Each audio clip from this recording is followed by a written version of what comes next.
Chug, chug. Good morning, everybody. Just We drinking my are water. chugging Monday Drinking my morning. water. Do you drink lots of water now? I try. Why? That's what my coach said to do. So you can pee more? Yes. Yeah, I never got the water thing. Like, I get it scientifically. Like, I try to drink a lot of water and then I just pee it out. I'm like, what's the point of this? Like, my body But can maybe only it's handle so much water. Cleaning the stuff out of your body, though. Cleaning the stuff, like the sugar That stuff. that I'm trying not to eat. That stuff. The How gluten. you doing with that? Not so good.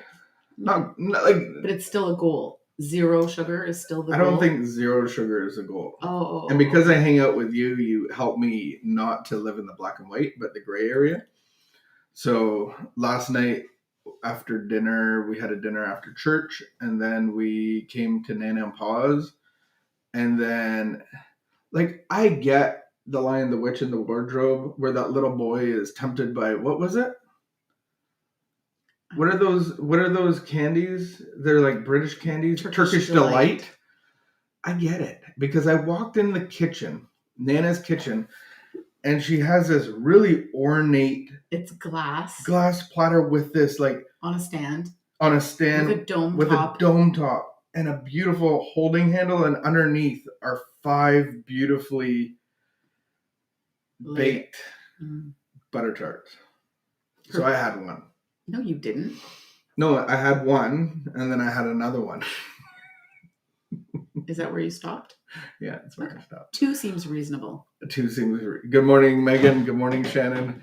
Thank you for joining us on this close to zero sugar policy that we're trying to implement to be better people in our lives. And yeah, it's a bit of a struggle. Just be honest with yourself. What I thought was, if people focused on different careers, you might get paid a little less. But nowadays, the physical careers are paying pretty close to the same as desk jobs or government jobs. So you could be get in the labor's union. You could be on a roof. You could be a roofer, landscaper, interlock. All of those jobs. One, it would save you time because you don't need to go to the gym because you're working out all day. 2, it's going to save you money to go to the gym and get a gym pass.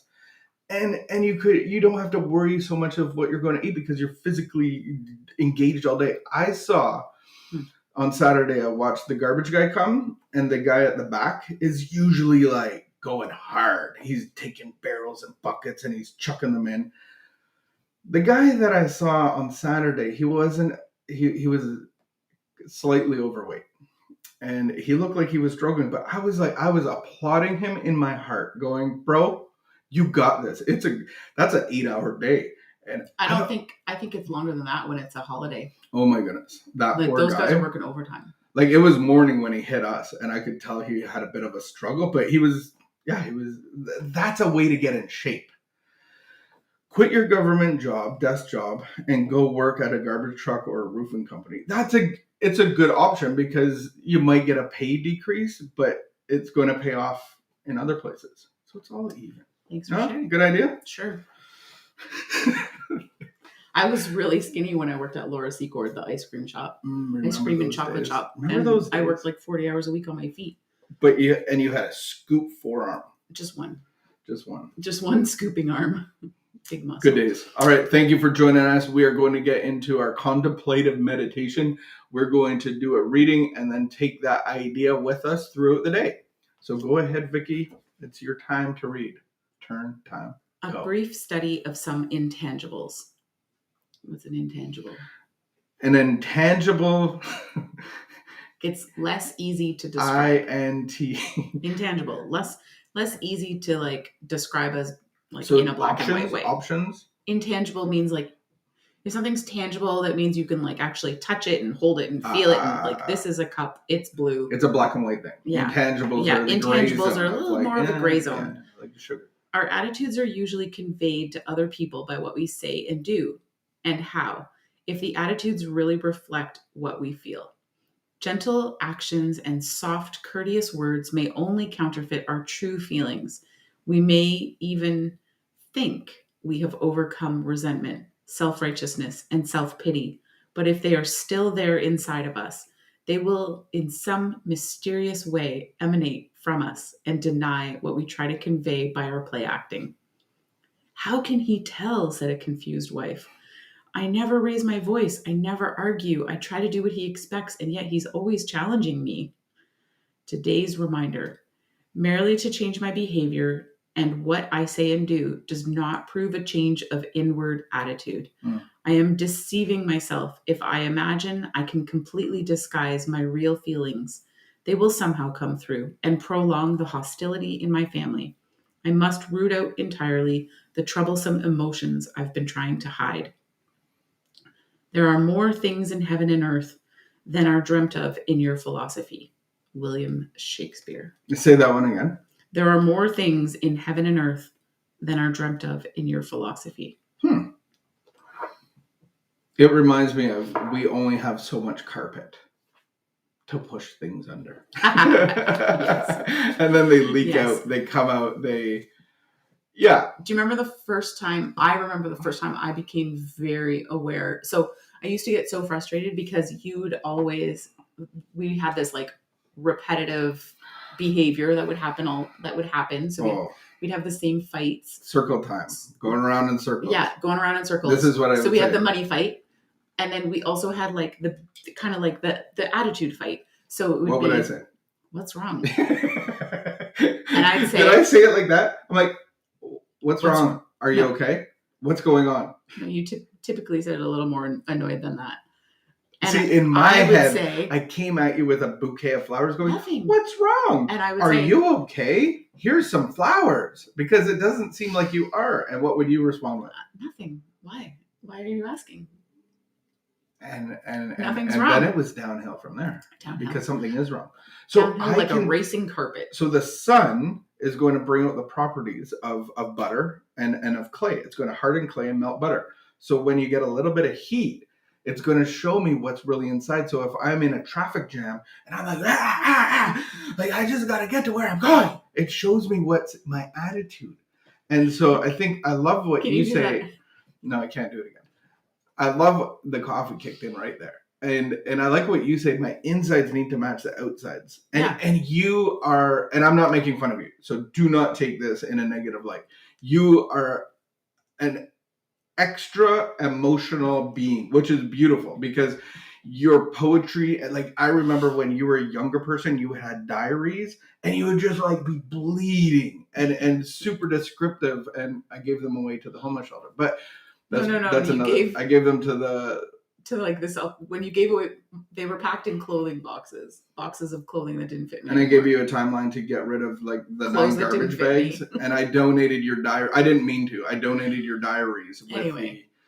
But you were very descriptive and emotional in your diaries, which is beautiful. I'm glad they're gone. And I remember in my early speaking in public days, you would sit in the front row and you're just adorned. But then you would make faces, and I'm like, whatever I'm saying can't be right because your face is going like, and I'm like, I had to actually tell you, I'm like, okay, I'm not very good at doing what I'm doing, and it's super distracting because you're so into it emotionally. But sometimes it was very distracting, your faces. And I think the one thing that we've all found is that our attitudes are actually changed by the power of God. So one of the things that I realized was we had like a date night where we would go to a meeting every Tuesday and then we would go for wings afterwards, early in recovery. And we were watching football. We were at like a wing place and there's football on. And I asked you something and you responded in some way, shape, or form that I was not pleased with. And I remember sitting there and all of a sudden becoming so aware of like, oh, this is what you're talking about. This is why you always ask me what's wrong. So I remember very distinctly that I don't know what I said to you and I don't know what you said back. But I remember my body posture changed, my face changed, and I actually turned away from you and started staring off into the distance. And I remember becoming so aware of like all of a sudden like, oh, I just did that. Oh, I just gave him the cold shoulder. I just like pursed my lips, my shoulders got tense, and I turned my body. But I had never been aware of those like physical signs before. And I always thought that I was doing the right thing, that I was like being a good wife or like very tolerant. Because I didn't say anything out loud, I thought I was being really tolerant. Mm-hmm. But I was saying lots out loud, just not with words. And so that's the first time that I became very aware of passive aggressive behavior. I think a lot of people have that problem in relationships. And when I heard the phrase like, I need my insides to match my outsides, that really became. Now there's lots of people whose outsides completely match their insides. They're just like angry and that's how they act. They're angry inside and they act angry outside. But there's some of us that we think, and this is where self-righteousness comes in, we think that we're covering it up. We think that you're the fault, you're to blame, you're the problem. I'm not the problem. We're completely unwilling to look at our own behavior. It's all you. And I'm just going to point the finger at you and place blame. And that's a good way how we play God, right? If I'm having conflict in any of my relationships, this is really important to look at, right? If I have difficulty with bosses, if I'm having difficulty in my relationship, like spousal or boyfriend, girlfriend, what are those relationships called? I don't know. If I'm having like in like personal relationships, if I have like those like difficulty with like friendships or like employers, authority, driving, when I'm driving alone in my car and I'm having, I may seem to have problems. Well, here's an attitude that I feel like I've changed is like, I don't feel like change it. I think God's love has changed it and transformed, because I think that's what we're looking for ultimately. Yeah. God has changed my attitude from that whole attitude of chugging. I had to chug everything, like life, everything. Everything needed to be chugged because there was something more to do. But the attitude that I have now is like, I'm sipping life. Like I enjoy life. I'm not trying to get it. I don't know what I was trying to get done anyway. And that resonates, because that's how you used to drive. You used to drive like everybody was in your way because you had to get wherever you were going so truck fast. Driver, man. That's how you ate dinner. Like, how fast can we get this dinner over with so that you can like go watch TV? Football. Like, there's nothing to do next. But it's an attitude. It was an attitude that everything was in the way, and get whatever this is over with, so that I can. And part of being disconnected from God is I have a spiritual illness inside of me, that there's tension and anxiety, and I'm restless, irritable, and discontent. Like I'm just not happy with anything. And so only God's spirit can totally transform that. Yeah. So we're running out of time. It's a good attitude. We could keep talking.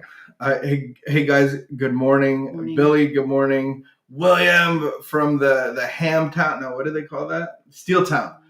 Good morning. Only God can change our attitudes. I want my inside to match the outside. I want God's love to be visible to those around. And that's our prayer today, that may we be transformed from the inside out.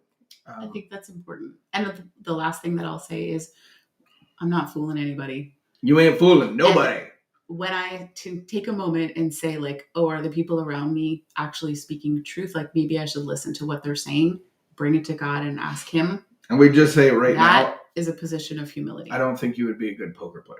We'll just put it I'd be a terrible. God has not given me the gift of a poker face.